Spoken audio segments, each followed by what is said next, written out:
Part two? Yeah. Hi, welcome back. Wait, did we flip the record? No, we're gonna do another countdown. Patrick! Okay.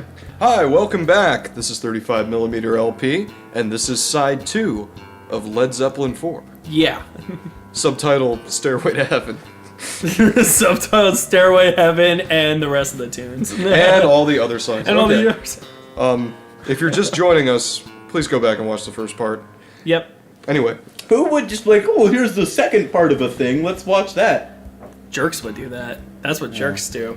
Alright. Cats are jerks. What? Thank you, Robot Chicken. Cats are jerks. Cats are jerks. No, we love all animals, equal equality. Dogs and cats and fish and whatever the fuck else you're into. Alright. Ferrets! And no, fuck ferrets. Alright, ready? We're dropping the needle in 3, 2, 1, and lift off. And honestly, it should be a lift off because Misty Mountain Hop is freaking fantastic. Oh, yeah. I love that keys. Oh, opening. thank you, John Paul Jones. Yeah. That was him, right? Because he was the key player for all that stuff. He was the everything man. Hey, John, can you fix my car? Yeah, I can do I'm coming that. over. See, I don't know this one very well. Like, This is what do you think I saw? this is my second favorite tune off the album. So much fun. It's another type of groove. Like comparatively to Black Dog and Rock and Roll, it sounds a little like it has a little bit of like some similarities, but for the most part, it has a whole different feeling to it. Yep. It grooves with a laid back feel. It feels like a party. Yeah. It feels like it's taking itself a bit less seriously, especially coming off of Stairway to Heaven. You're like, okay, Yeah, you need something to build you back up. that was pretty heavy, guys. Let's take it back. And that's back when people actually cared about their track order when they released an album and it wasn't just a bunch of singles clumped together into an album. This has good flow, you know. It all has great flow. Oh god.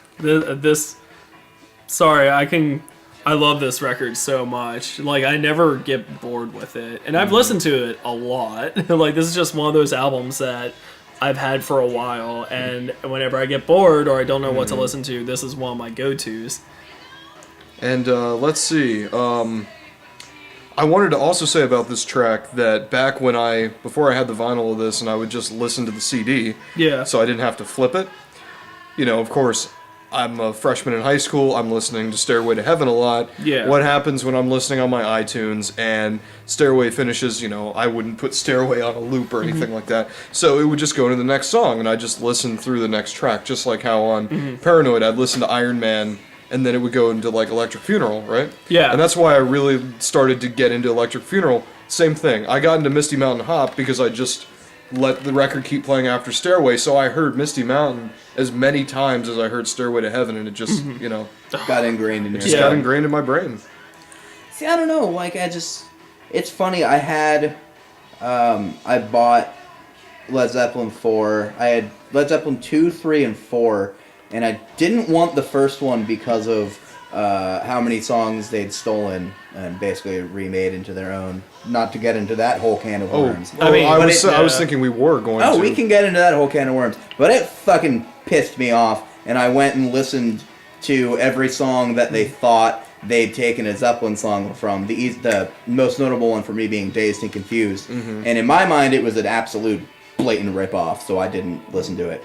So I just got their second, third. But I'd listen to their fourth record, and I would listen to, like, Black Dog, and then, Rock and Roll. Yeah. And then it was like, all right, well, Stairway to Heaven. And then after Stairway, I'd be like, okay, When the Levee Breaks. And then I'd listen to something else. Yeah. And I basically would skip all of the second side. And I shouldn't have, but I did. It's okay, we all do that. at So, my introduction to Zeppelin 4 and Led Zeppelin period was actually a CD that a friend gave me, a double CD, and it was them performing this entire album live on a BBC session, and it sounded phenomenal. It's the only other thing I would say that sounds better than this album. Like, I've heard I've heard a few of their other live stuff, but this BBC session blew me away. Well, it's very hard to find live Zepp because they didn't have a lot of live albums recorded, and when people tried to, Peter Grant would come in and punch him in the face. Just coming in and punch him in the face. Peter Grant secretly Chuck Norris. Peter Grant, you know, he was a boxer, correct? He was a boxer before he became their manager. Oh, jeez, I had no idea. I did not know Well, that. I learned about that in Snyder's class. Snyder! Sup, Snyder? We're gonna get you on one of these shows. Yep. No, we're not. I know. But yeah, Peter Grant was like heavyweight boxer, and you're fact checker, so of course you can confirm this if I'm an idiot. If he's screwing it up. But like, I wasn't listening, what? Check Peter it. Grant, Just kidding, I'm sorry. he was a boxer. Boxer. Put up your dukes. And now it's Four Sticks. Another great tune. I still think this is the least well known on the album. Yeah. Which is, it's kind of hard to say because everybody's heard all of these songs. If you listen to classic rock radio, it would be like, I don't know, every few songs. It's like roulette. You're not sure what song you're going to get, but it'll probably be from 4 most of the time. Yeah. Four Sticks, I actually hear on the radio more than I expect. Yeah. Especially from like, if I'm listening to 90s, what is it? 96. 97.3? 97.3. Trying to think which one that is. That's the River, but I listened to... I've heard heard it a once bunch on on the Peak, 98.5, The Peak, yeah. 98.5 The Peak. That's Shameless plug. We really love those radio stations. We do, and for people who grew up, it's saying something for people who grow up, that we grew up in the iPod age, where we don't have to listen to the radio. Well, actually, now I do. Because I don't have anything to plug it into in the car. But it forced me to listen to radio again, and I found that station, and I finally found a station that I can listen to and not be like, I haven't heard a song yet that I haven't liked. Yeah. And kind of getting away from that, can I just say, please. I'm opening up the album cover, and this is what I love about albums. Period. I think this is perfect. If you open it up, gatefold sleeve. We have a gatefold sleeve, and it has a. It's the infamous picture of the old man, the hermit, standing on top of what could either be the Stairway to Heaven or the Misty Mountain Top.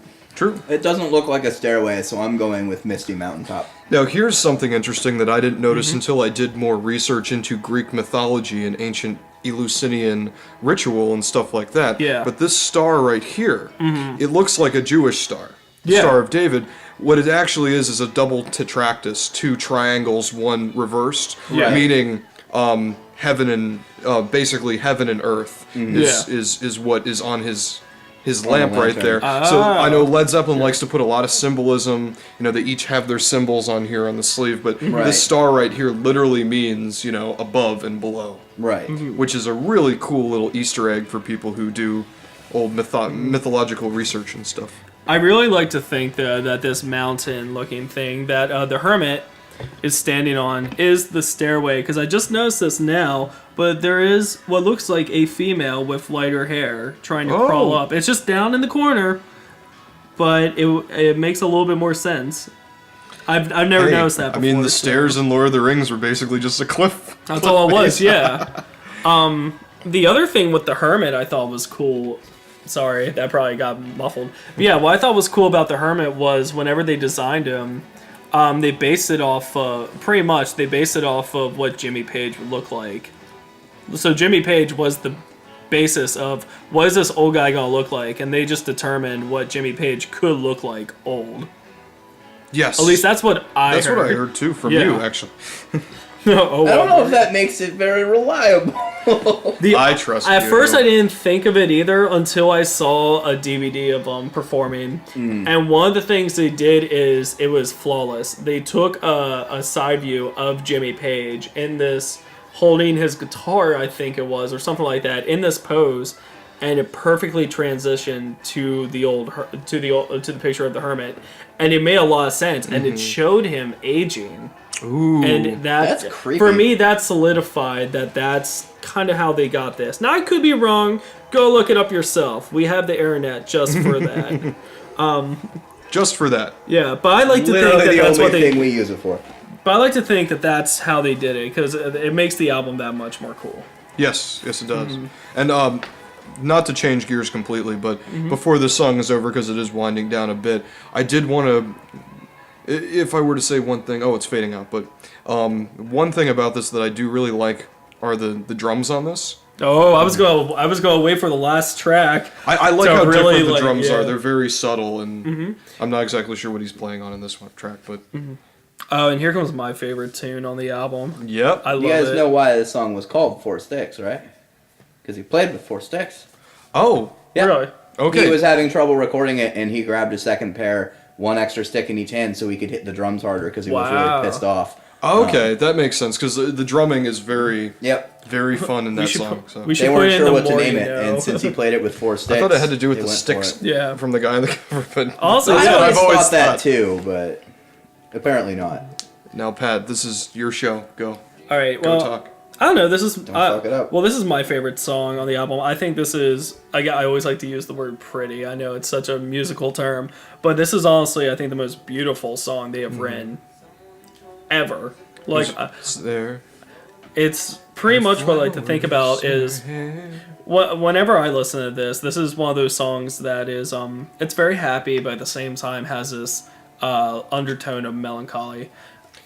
There's that chord change that just happened right there, where it goes immediately to like a parallel minor. It's No, go ahead, melancholy. you- It's a melancholy song. And the lyrics, for what I gathered, it seemed like that this guy's like, he's talking about, it starts out pretty much saying, I have this, in the modern day term, it would be, I have this girl who is just horrible. Like, I'm in a relationship, I'm not happy. This girl, like, all she does is take, and take. As he says, she drank all my wine, she smoked all my weed, drank all my wine. And then the rest of the song, for Shitty me, girlfriend. is him kind of saying, thinking, I'm going to go out to California, and there's going to be this, what would be the fantasy girl. I heard the with- Beach Boys records. They say they're great out there. Yeah, exactly. So the guy's like, I'm going to go out to California. I'm going to find this beautiful chick who sounds like she's hippie because it's like she has lover eyes and flowers in her hair. Yeah. And if you know, if you've seen a lot of, like, if you ever seen, like, if you ever seen Robert Plant off the stage, he does act like a flower child, and I don't know I don't know if he wrote this song by himself, or I don't know who did, but it sounds like Internet. something Plant would write. Let's find out.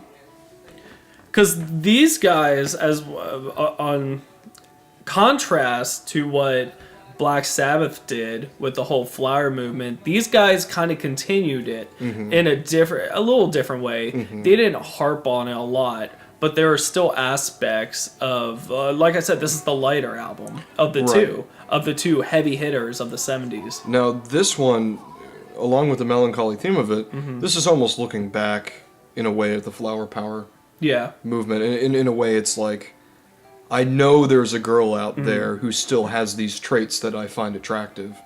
That's still, you know, that I still gravitate toward from, back in the '60s. And he's like, I know there's a girl out there somewhere. Yeah. Could you think that this even is satirical? That this could be a satirical song saying that... I wouldn't go as far to say that. Because I could see it, maybe not by them, but the other way just to look at it, taking the other view, is the guy sings about this girl, but he's singing about this dream girl, but at this point the flower power's over, and it's like, it's a figment of his imagination that, I think that that's there's why still a it's, girl out there. I think that's why it's melancholy. So, just, to check. I did check, and you are right. It was written by Plant. Yeah, that's what you said. Sorry, this is my favorite. Levee Breaks. Love this song. Okay. Jump in. I want to Yes. finish this thought real quick. But in an interview, Plant said, sorry, about going to California. He said, and I quote, "This song was me reflecting on my first years with the group. I was only about 20 and was struggling to find myself in the midst of all the craziness of California and the band and the groupies, so on and so forth." So, everything that you guys have just speculated and thought is all wrapped up in that, and it's all correct. But it's also going as far to say that it was Plant and Page, both of them just, needing to get out and sort of having that fantasy world, fantasy dream, and like, they were going to California and expecting all of these things, and it's kind of what happened and kind of not. Yeah. And that's, I don't know, it's an interesting juxtaposition, that song. All right, so we're Now we're all really excited. yeah, I for know when the we're really Levee excited for breaks. the last tune of the entire last track of the entire album. What a way to end it. And this is where I wanted to say, holy shit, is John Bonham not amazing on this record? Not like he's not amazing on any other. He's amazing on every other record, but I think this is just one, especially from a recording standpoint, that I think his drums sound best. In fact, I think his drums sound the best on this track. Oh, they're fantastic. Now, what was the... I've never actually done the proper research on this.